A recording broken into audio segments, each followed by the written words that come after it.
নমস্কাৰ দৰ্শকসকল অমূল্যবাণীলৈ আপোনালোক সকলোকে স্বাগতম জনাইছোঁ।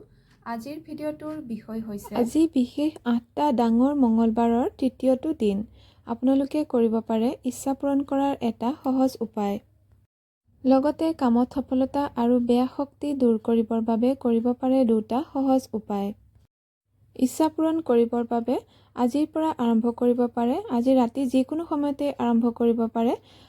বজৰং মেজিক বিগিন নাও আপোনালোকে গাই থাকিব মনৰ ভিতৰতে, মুখেৰে শব্দ নকৰিব, মুখখন নলৰাব, কেৱল মনৰ ভিতৰত জপ কৰিব আৰু 22 দিনৰ কাৰণে একেৰাহে মনৰ ভিতৰত গাব। যেতিয়াই পাৰে তেতিয়াই যিকোনো কাম কৰি থকাৰ সময়ত আপুনি মনৰ ভিতৰত কেৱল গাই থাকিব। আপোনাৰ ইচ্ছাটো প্ৰথমে ক'ব আজি, তাৰপিছত নকলেও হ'ব, কেৱল মন্ত্ৰটোহে গাব। হনুমান বাবাক মনত ভাবি গাই থাকিব।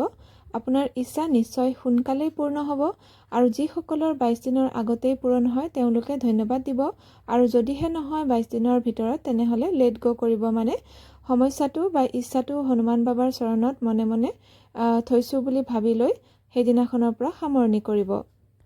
কামত সফলতা পাবৰ বাবে আজি মঙ্গলবাৰৰ ৰাতি কৰিব পাৰে বা আপোনালোকে পিছৰ মঙ্গলবাৰেও কৰিব পাৰে বা যিকোনো এটা মঙ্গলবাৰে কৰিব।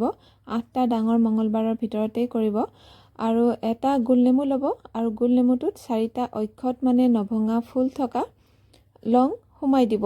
চাৰিওদিশে 4টা লং সোমাই দিব। তাৰপিছত আপুনি হনুমান বাবাৰ মন্দিৰত আপুনি যি কামত বাধা পাই আছে সেই কথা উল্লেখ কৰি অৰ্পণ কৰিব আৰু আপোনাৰ কামৰ বাধা শীঘ্ৰেই আঁতৰিব।